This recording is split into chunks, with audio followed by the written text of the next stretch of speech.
As someone who's been in the property industry now for half a decade and also helped many other people set up their own property businesses, there's one thing that I've realized, and that's that people recognize property is an industry that is very lucrative, where you can make a lot of money and you can make a decent living from it. But at the same time, they feel like property requires a lot of money to get started, to actually get involved. And for that reason, I want to make this video today to essentially introduce you to a method or a strategy that you can use to get started in property with no money. It may sound crazy, but it's very much doable. And there's many people who have used this method to kind of kickstart their property journey and go on to kind of scale their own portfolio from there. So to get started, I first want to explain the best method in terms of how to make money from property right now. And that's through what we call rent to rent, or more specifically, rent to service accommodation. This is where you rent a property and then you run it as an Airbnb. This is what I use in my business. I've been able to scale to over 30 properties, and how many of the people that I worked with have also done the same. So I'm basically going to call this today the traditional path.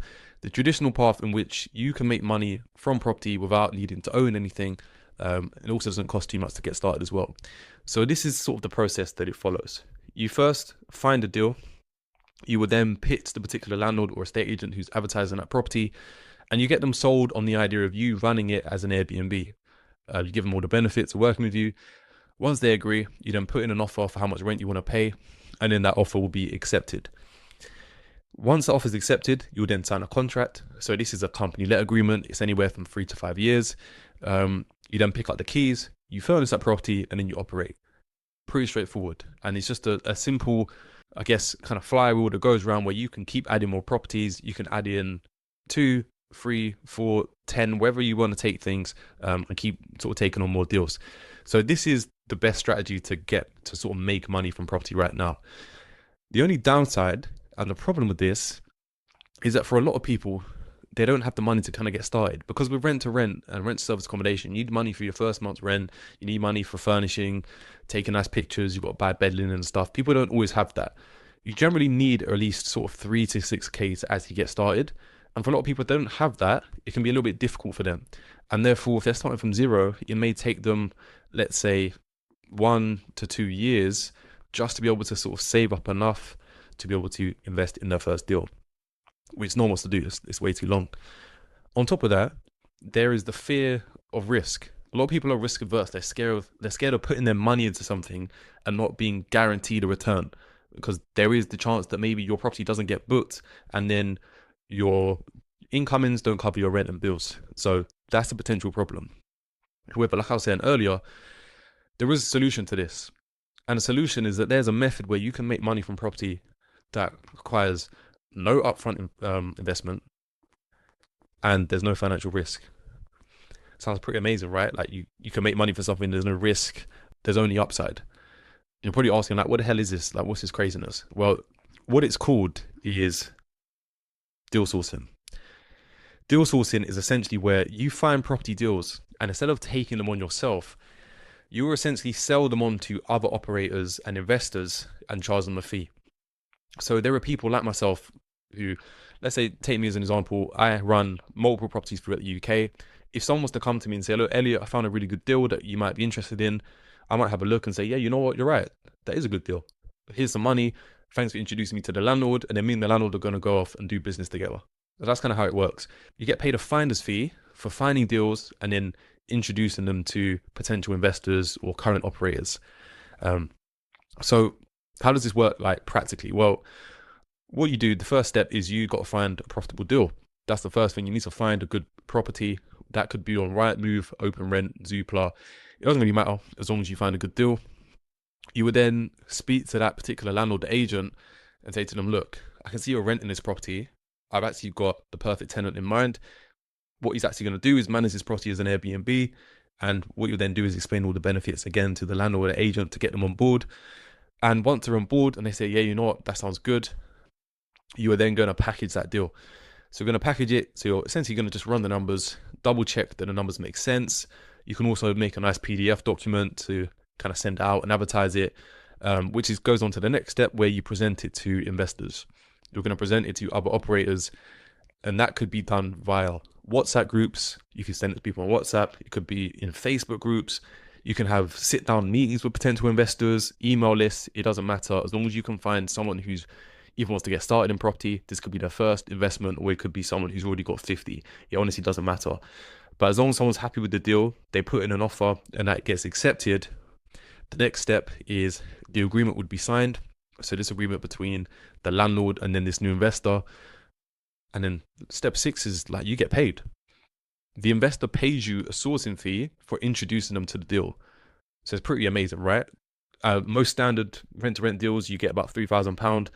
It can be as low as maybe 1.5, 2K in certain cases, or even as much as £4,000 I've seen for some like highly profitable deals. In general, they're about £3,000. So it's pretty good. Like, you just get money for just finding people deals, and you literally sit in the middle, and everything's happy there. There's no risk to you. So sounds pretty good, right? Well, I'm not going to say it's easy, but it definitely is like this for a lot of people. So let's kind of just run through the differences between rent to rent and deal sourcing. The differences are, well, with rent to rent, first of all, you do need capital. That's the downside, like we've already discussed. And with deal sourcing, there's no capital that is required, or lower capital. You may need around £200-300 just to get compliance, set up your business and stuff, but it's not too much. Most people in the Western world right now, we can find a few hundred quid. With rent to rent, you get recurring income. So that is a positive, because you're going to have this property for 3 to 5 years. And that means you could potentially have 36 months where you can make money every single month. And no one can take that away from you unless the property was to be taken back by the landlord for whatever reason. With deal sourcing, it's fast cash, but it's just, you've got to keep going out there and chasing new deals. You get a quick payday, but then you've got to go out there, find another property and do the whole process over and over again. With rent to rent, it can be higher profits. So you can make a lot more money, because there could be a month where you make £3,000 in profit from one deal. Like, there's no ceiling in terms of how much money you can earn. With deal sourcing, it's just a one-off fee. So you just get paid the one time. And like I said earlier, you've got to go out there, find new deals, keep chasing the money, chasing the bag, as they say, to kind of keep that income coming in.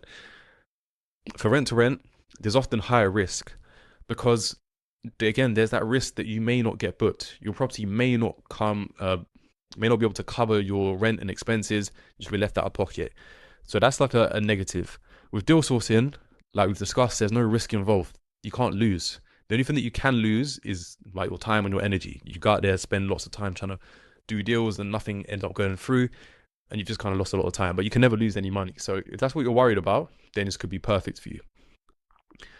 So if this sounds like something of interest to you, well, what do you actually need to be able to be a successful deal sourcer? So in terms of skills that you don't need any prior experience or any exposure to property currently.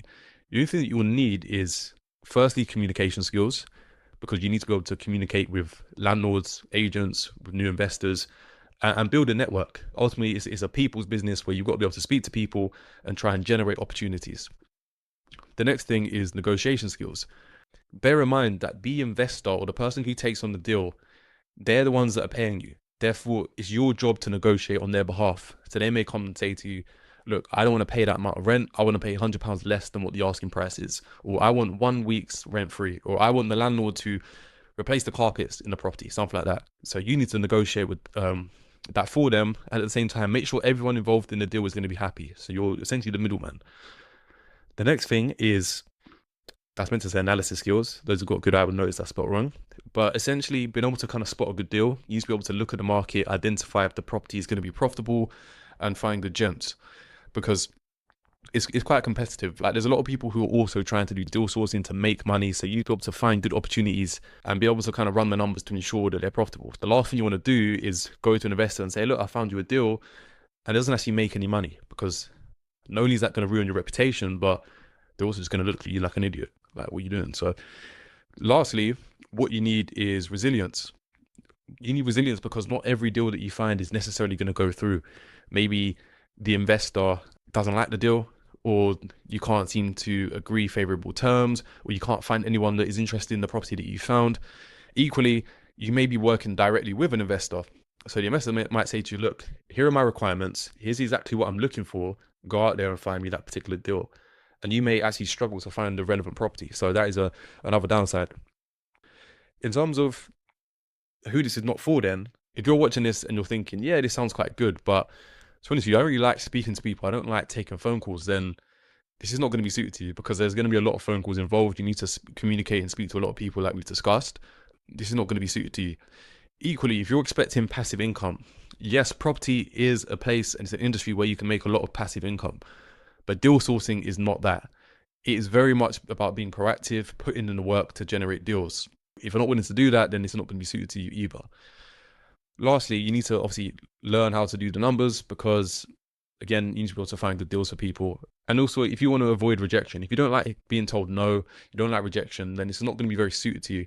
Equally for rent to rent as well. If you don't like rejection, even if you're doing rent to rent, it's going to be the same thing. Not everyone's going to be willing to work with you. Not everyone's going to like the idea of you running a property as an Airbnb. People might turn you down. So if you don't like rejection, it's not going to be suited to you, or you're going to need to get used to it. But if you are someone who's watching this and thinking, yep, this sounds good, I reckon I can see myself doing this. Well, luckily for most people, you only need to sell 1 or 2 of these deals to actually be able to fund your first rent to rent. Because again, you only need about 3 to 6K to get started, and most deals sell for 3K. Then obviously you can do the maths. And that is basically where this flywheel can come into place. This is essentially how you can actually scale your property portfolio starting with no money. You can start using deal sourcing, sell 1 or 2 deals, and that's going to help you generate some capital. You can then use that capital to then invest in your own rent to rents and take on your own deals. And once you've been able to successfully do that and manage your own properties, there's nothing stopping you now approaching other landlords and saying to them, look, hey, I run my own properties. These are the results I've been able to achieve. I'm actually making about £1,000 profit for me to do at the moment. Your property is very similar. I think I could achieve similar results for yourself. And they might give you the keys to manage their property as well. And that is how you scale. So when you've got all of these 3, deal sourcing, rent to rent, and management working together, there's no reason why you can't get to like 20 properties in a very short space of time. Like, there's multiple ways of being able to make money from this industry. And by using this, you can go very far. You can even take it one step further. And this is like the fun part. So as an example, you might find a deal, let's say it rents for £1,600 a month. The investor or the operator you presented it to, they run the numbers and say, you know what, I reckon this can make me about £3,500 in revenue. So after all my expenses and my rent, I can be left with about £1,500. They will then pay you £3,000 for the deal, which is obviously very nice. So you get that. But then the investor, if it's their first deal or their first couple of deals, they might be sort of cash rich and time poor. They might not have the time to manage their property, but they want you to be able to manage it for them. So you could offer to manage the property for them for a management fee, which could be anywhere from 10 to 20%. So let's say you agreed 15%. Well, if you take 15% from £3,500, that's going to be £5,250 per month, like just over 500 quid. So therefore, after 12 months, instead of just making 3K, you've now made just shy of 10 grand in total. And that's from one deal. And if this investor's happy, they're making money, they'll refer you to other people, their friends. Investors know other investors, or they might want to take on more deals themselves. And that way you can just really scale your portfolio, your network, and just kickstart your portfolio from there. So that's how deal sourcing can help you enter in the property space with no money. And I'm not saying this is easy to do, but it's very much achievable. And there's a lot of people who make a lot of money from this. If you even sell 1 deal a month, that's an extra £3,000 in your pocket. Like, most people probably earn only like 2K a month from their job. So there's a lot of potential in this space. And if you want to know a little bit more about how you can practically get started in this, and you did enjoy this kind of video, then subscribe to the channel and also drop a like so I know to make more videos like this in the future. But I hope you did enjoy this video, and I will see you in the next one.